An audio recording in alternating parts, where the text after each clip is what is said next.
자, 우리 함께 이 시간 나눌 말씀은 요한복음 7장 19절에서 20절 말씀입니다. 요한복음 7장 19절에서 20절 말씀입니다.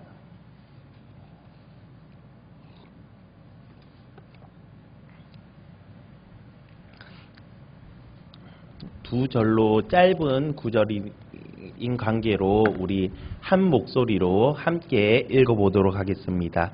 시작. 모세가 너희에게 율법을 주지 아니하였느냐?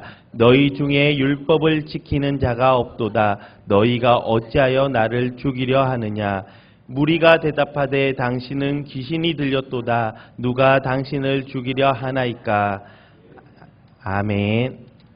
원래 좀 길게 읽으려고 했는데 아침부터 또 너무 말씀을 읽는다고 우리가 힘을 다 빼면 기도할 힘이 부족할까 하여 핵심적인 두 절만 읽어보았습니다.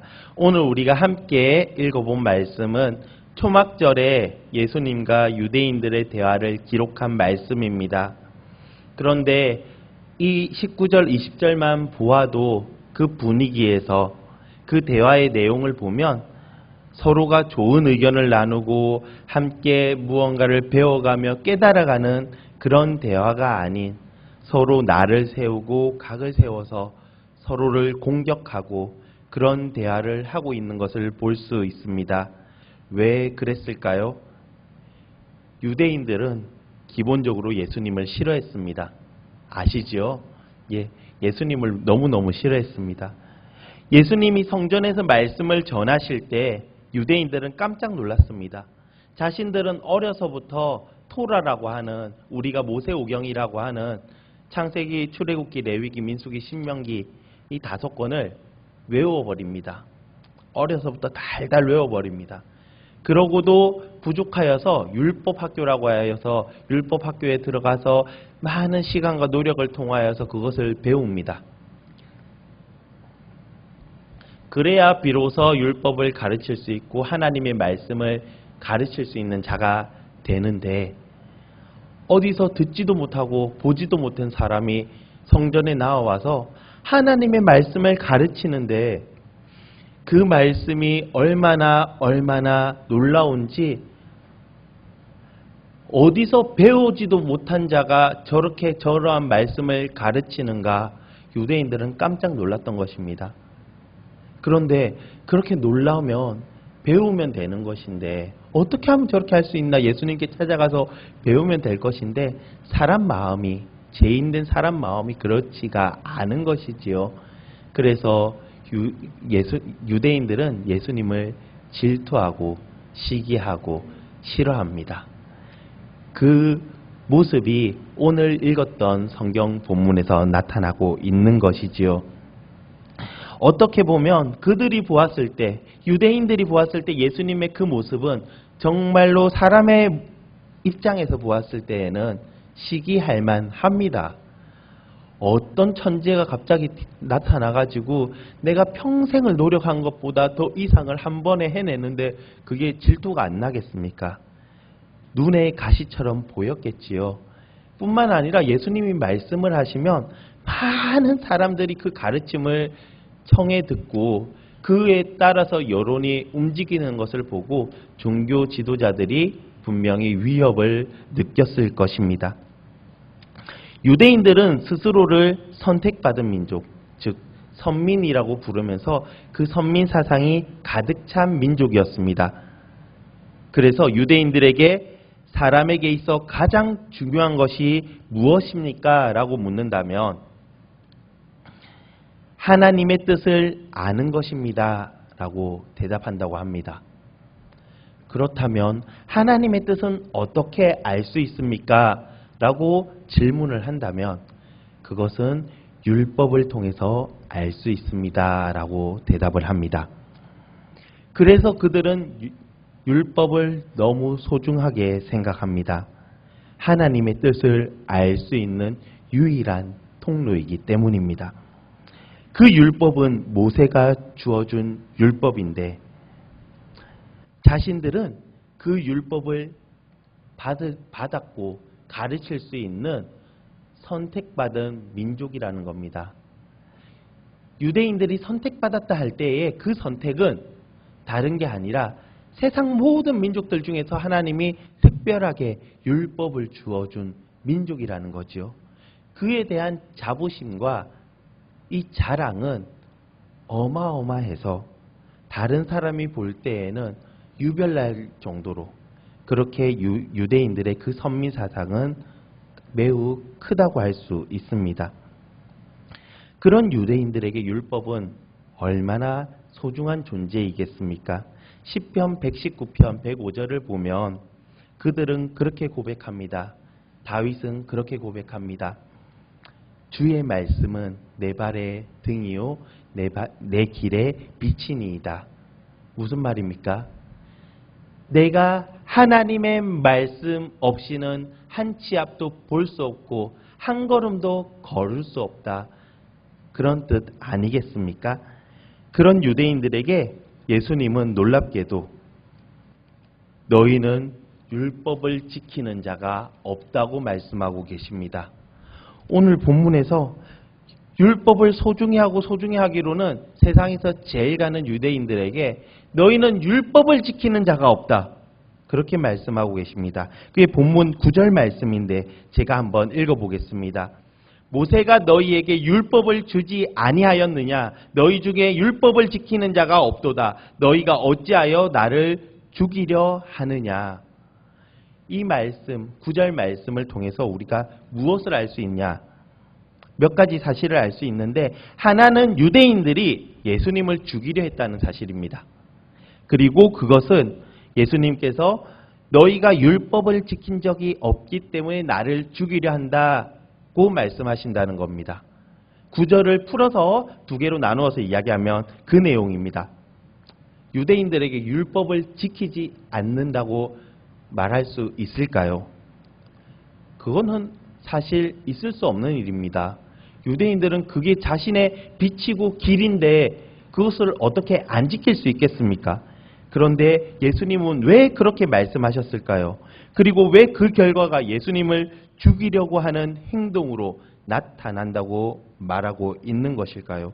그것에 대해서 본문 23절을 보면 알 수 있습니다. 우리 이 아침에 새벽을 깨우는 마음으로 다 함께 읽어보겠습니다. 23절입니다. 시작.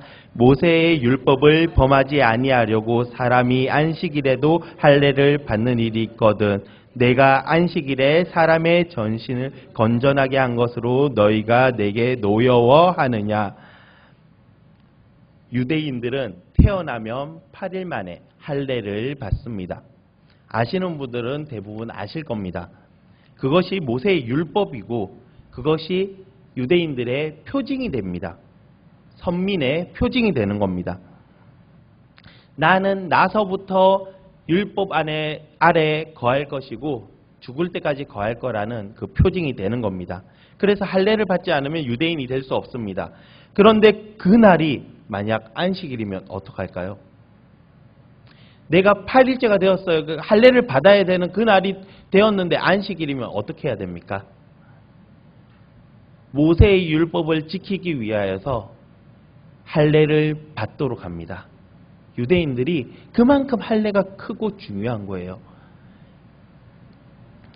할례를 받도록 안식일에 그렇게 하매 예수님이 23절을 말씀을 비춰 보았을 때 안식일에 아마도 병자를 고치신 것 같습니다.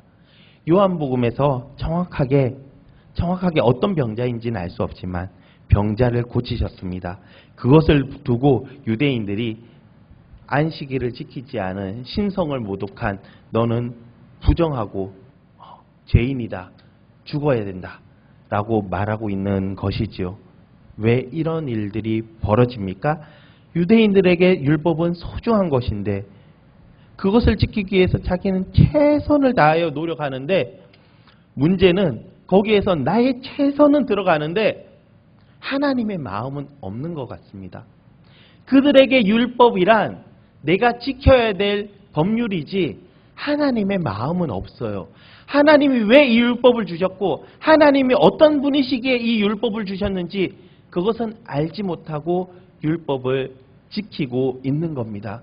그러니까 문자 그대로만 해석을 해서 너 주일에 어떻게 사람을 살릴 수가 있어? 병자를 고칠 수가 있어? 이렇게 되는 것이죠. 마치 율법이 유대인들에게 우상이 된 것 같습니다. 율법을 완성케 하시기 위해서 오신 예수님도 알아보지 못하고 그들을 구원하기 위해서 오신 이 메시아도 그렇게 기다리던 메시아도 알아보지 못할 만큼 우상에게 가리워져 율법에게 가리워져 있는 것이죠. 이것이 그런데 얼마나 비극적인 삶입니까? 그런데 혹시 우리네 모습에서도 이런 모습은 없는지 살펴보기를 원합니다.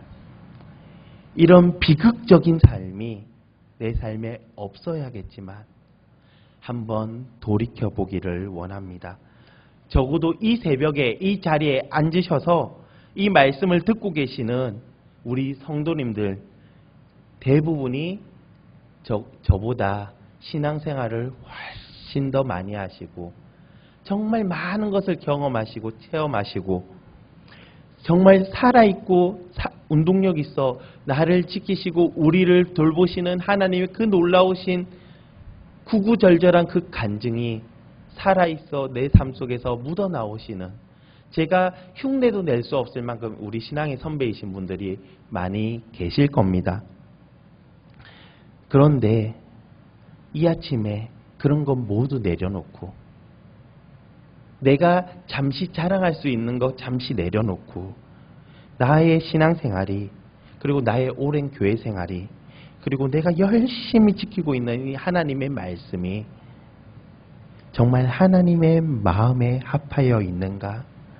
하나님이 바라보시는 그 방향에 맞게 가고 있는지를 한번 돌이켜보자는 것이지요. 예수님은 하나님을 사랑하듯 이웃을 사랑하라는 율법을 주신 하나님의 마음을 알았습니다. 그러니 안식일에 아파하는 병자를 긍휼한 마음으로 고치신 것이지요. 그렇게 하면 유대인들이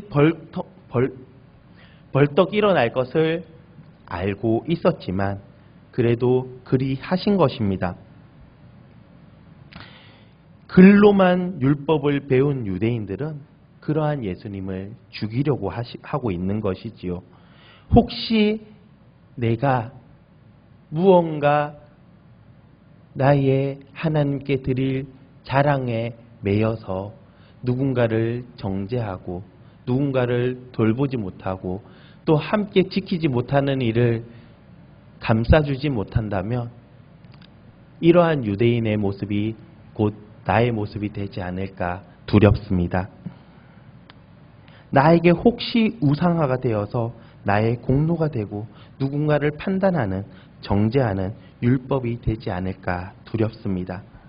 그렇다면 그 율법을 내가 하지 않으면 되는 겁니까? 율법에게 잘못이 있는 겁니까? 그것은 또 아니겠지요. 율법은 잘못이 없습니다.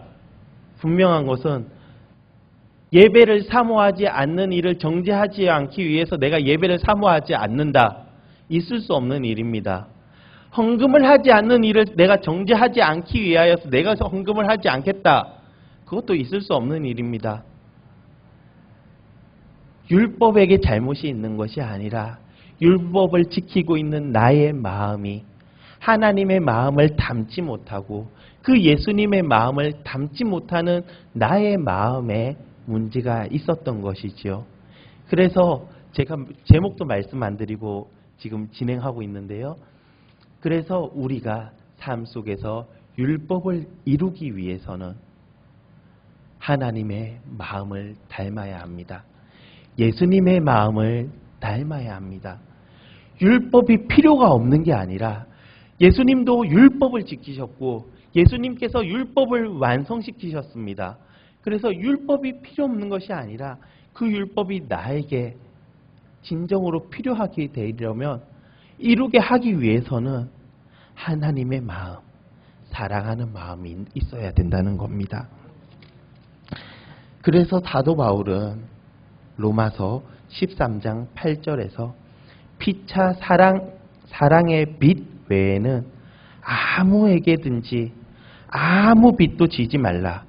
남을 사랑하는 자는 율법을 다 이루었느니라 라고 말씀하고 있는 겁니다.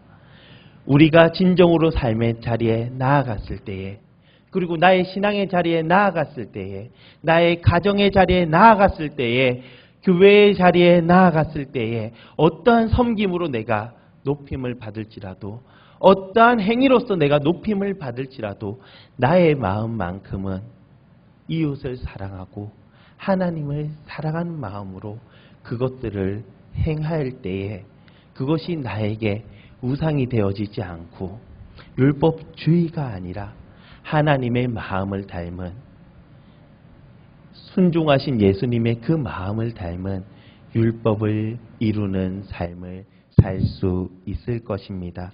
이 시간 우리 기도하면서 나아갔으면 좋겠습니다. 하나님, 제가 혹시 율법을 행하면서 하나님의 마음을 잃어버리지는 않았는지요?